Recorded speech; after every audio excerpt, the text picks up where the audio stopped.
Moi, je pense que quand on part sur le chemin, on part pour une autre vie.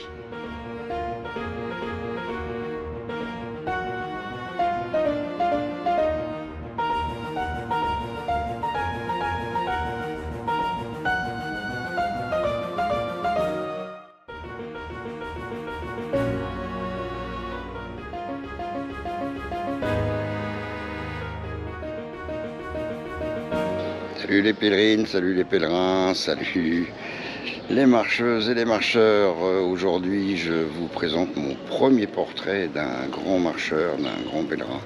Enfin, à mes yeux, c'est un grand pèlerin. C'est une personne qui habite ici, à côté de Chartres. Et nous allons nous rencontrer. Il va nous parler un petit peu du chemin, de ce qu'il en attend et aussi de tout ce qu'il œuvre pour Chemin de Compostelle. Allez, on le retrouve.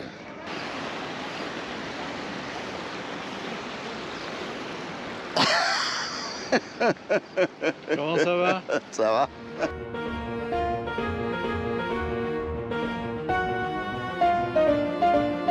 Je peux te poser une question? Oui.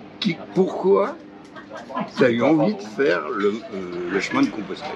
Alors, j'ai pas eu envie au départ, parce que le chemin de Compostelle, je ne connaissais pas du tout. C'est-à-dire que quand je suis parti en retraite, je pensais que la retraite, ça y est, c'était bon, j'étais prêt et tout. En fait, je me suis rendu compte que j'étais pas prêt.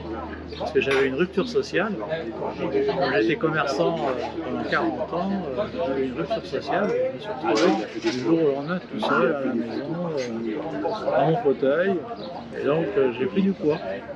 J'ai commencé à grossir et tout. Et puis un beau jour, en vacances, ma filleule me prend en photo dans un fauteuil bulle. Et quand j'ai vu la photo, c'est possible, c'est pas moi. Et elle me dit, ben, si, par là, c'est toi. Alors j'ai dit, là, il faut que je fasse quelque chose. Donc je me suis inscrit à un petit club de marche. Et donc, ça a marché. Alors on a vu, c'était la galère. Il y avait 10 km, j'étais mort. Et donc je pouvais plus arquer et tout. Et puis, au fur et à mesure, c'est venu. Et puis, j'ai rencontré des gens. J'ai rencontré un gars dans ce club de marche qui avait fait les chemins de Compostelle. Il parlait des chemins de Compostelle. Alors, pour moi, les chemins de Compostelle, c'était vraiment de l'hébreu. Je ne savais même pas que ça existait. Alors, il me dit, ouais, j'ai fait tel chemin et tout. Et puis, à force d'en parler, je vais me renseigner pour voir ce que c'est. Je lui dis, après tout, si lui, il l'a fait, peut-être capable de le faire. Puis maintenant je continue, je fais d'autres chemins. Et donc depuis 10 ans, l'année prochaine ça fera 10 ans que je suis sur les chemins de Compostelle et autres. Parce que j'ai fait le chemin d'Assise, j'ai fait une partie du Mont-Saint-Michel, j'ai fait 5 fois ou 4 fois Paris-Chartres. Ça t'a apporté quoi? Ça m'a apporté quoi? Eh bien déjà, ça m'a permis de me rendre compte que j'étais pas prêt pour partir en retraite. Et ça, je m'en suis rendu compte sur le chemin. En plus, ça m'a apporté beaucoup de choses parce que j'ai eu une vie assez chaotique. J'ai eu pas mal de problèmes dans ma vie, j'ai rencontré pas mal de difficultés. Et le chemin m'a permis d'expulser tout ça. Un jour, je ne sais pas pourquoi, j'ai rencontré un couple, on a été manger ensemble au restaurant et j'ai tout lâché. Je me suis vidé la tête, vidé le cœur. J'ai pleuré, je me suis vidé. Et depuis ce temps-là, je me sens bien. Je me sens vraiment bien. C'est-à-dire que j'avais un poids sur mes antécédents, sur ma famille, j'avais un poids et j'ai vidé cela. Voilà. Si tu vois, tu avais une poche de fiel dans toi et que tu expulses cette poche de fiel. Et depuis, je pars. Le problème de ça, c'est que tous les ans, quand tu rentres, tu te dis quand est-ce que je repars. C'est complètement.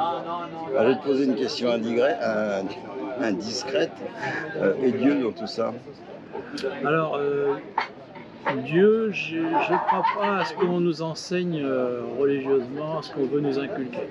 J'ai mes croyances, j'aime bien me retrouver dans une église, j'aime bien prier. J'ai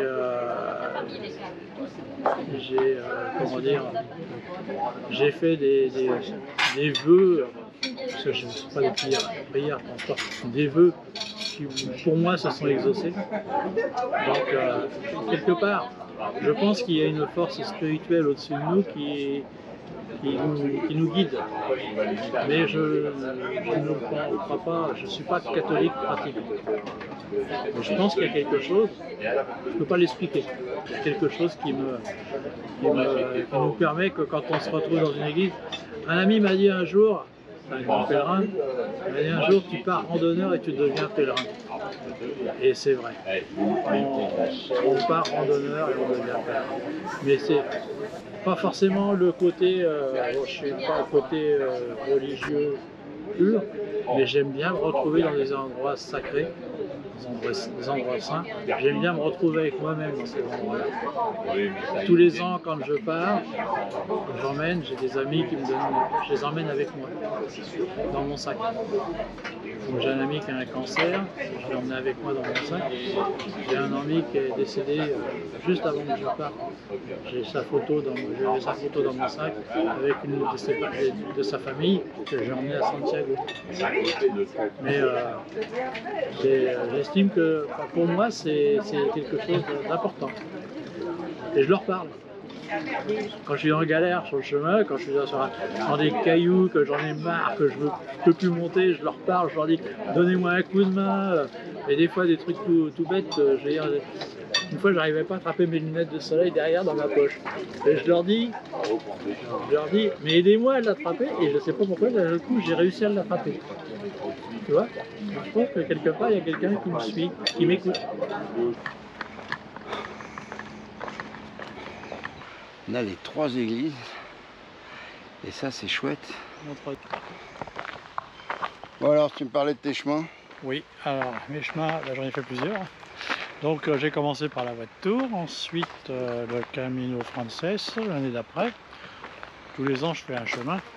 Ensuite je suis retourné à Saint-Jean-Pied-de-Port, j'ai fait donc le Camino del Norte jusqu'à Santiago. Ensuite j'ai fait j'ai été à Assise. Donc je suis parti de Voves de chez moi, donc j'ai fait traverser la France jusqu'à Modane en passant par Vézelay. Et j'ai fait donc le chemin d'Assise, Saint-François d'Assise, et j'ai été jusqu'à Stockholm. 2022, il part pour le Camino Portugues, départ de Faro au sud du Portugal jusqu'à Santiago. 2023, il fait le GR65 au départ de Genève, le Puy-en-Velay jusqu'à Saint-Jean-Pied-de-Port.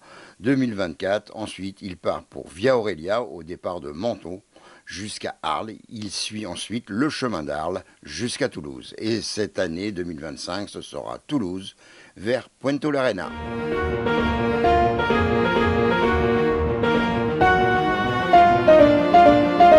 Regarde, j'ai ma médaille là, tu vois?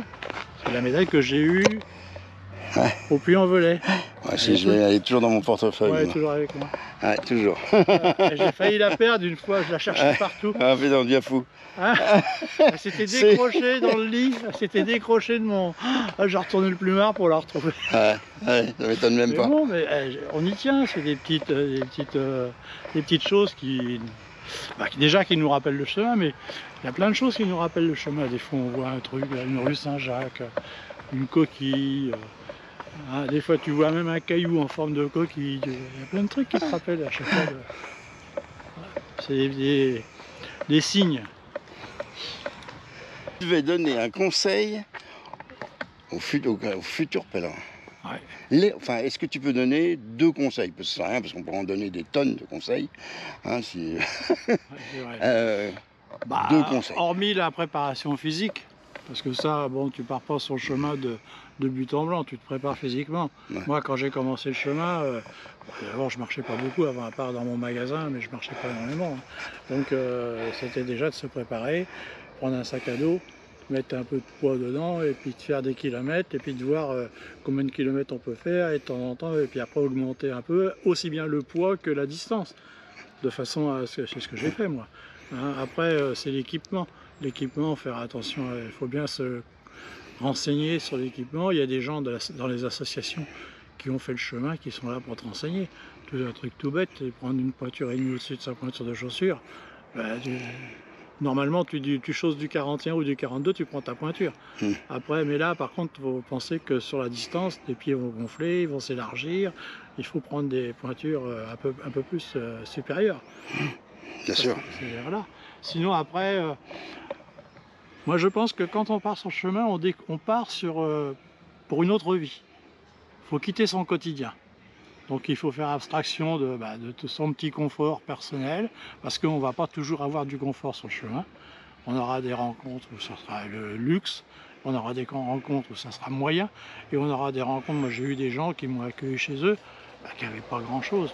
Tu voyais déjà sur eux qu'ils n'avaient pas grand chose, mais ils accueillent déjà. Ils donnent quelque chose. Et là, ça c'est génial, parce que moi j'ai vu des fois, il y avait des tomates produites sur la table, il fallait enlever les pourris pour trouver une bonne tomate, pour manger une tomate. Hein. Bon, mais ça c'est... Les gens ils donnent ce qu'ils peuvent sur le chemin. Après, il faut faire abstraction de tout ce côté mercantile aussi du chemin. Donc il faut se dire qu'on revient un petit peu, comment dire, on fait, je sais pas le terme exact, mais on fait un retour sur soi, sur son confort, sa télé, enfin tout ça. Moi, quand je pars, je suis complètement déconnecté. Je ne sais plus ce qui se passe en France et je ne veux pas savoir. Des fois, il y a des gens qui me disent sur le chemin, ah, t'as vu, il y a eu ça et tout. Et je veux pas. Tu ne me parles pas de ça, les actualités, tu ne me parles pas de ça. Moi, j'ai appris en rentrant, 2-3 mois après, qu'il y avait eu tel et tel truc. Mais sur le chemin, je ne veux pas entendre parler de la vie courante, quoi. Ma vie, c'est le chemin. Je suis sur le chemin et c'est ça ma vie. C'est où je vais manger ce soir, où je vais dormir, qui je vais rencontrer, les gens qui vont m'accueillir. Voilà, c'est ça. Après, le reste, c'est secondaire. On va dire la semaine, je réserve 48 heures avant.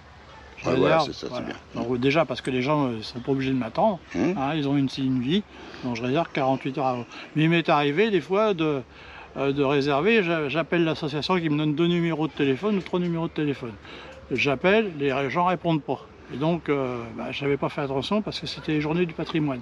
Donc le week-end, les gens, ils étaient partis, il n'y avait personne, donc ça ne répondait pas. J'arrive dans un village, je vois une dame qui sort d'un lotissement, je dis bonjour madame et tout, je me présente, Jean-Michel, pèlerin de Compostelle et tout, je vais à Saint-Jacques. Est-ce que vous savez si dans le village il y a quelque chose pour dormir? Elle me dit non, ici il n'y a rien. C'est pas grave, vous allez venir à la maison. Là, j'ai passé une soirée magnifique. J'arrive, le monsieur était sur sa terrasse. Ah, Jacquet qui me fait viens boire une bière avec moi. On a passé la soirée et ils m'ont fait visiter la ville. Et donc, ils m'ont présenté à tout le conseil municipal, parce que j'ai appris après que la dame était conseillère municipale. Et ils voulaient monter un accueil dans le village, parce qu'il y avait une maison qui appartenait à la commune. Donc ils ont fait leur pub, justement, et entre-temps, ils ont réussi à monter un accueil. Et un jour, je reçois par courrier un article de presse, comme quoi l'accueil était monté. Et ils m'ont un petit mot, comme quoi, grâce à toi, on a réussi à monter un accueil. Voilà. Une belle histoire. À Dissay, c'est pas loin de Poitiers, c'est à Dissay. Et donc l'année prochaine, je vais aller les voir, je vais aller à Dissay, parce que comme je veux refaire ce chemin-là, j'irai les voir. Voilà, nous avons passé 4 heures ensemble, ce fut un moment délicieux. À la fin de cette interview, en regardant les étoiles dans les yeux de Jean-Michel, j'avais envie de repartir tout de suite. Mais bon, il va falloir que j'attende le mois de septembre. Nos chemins se séparent, Ultreya mon ami, et buen camino.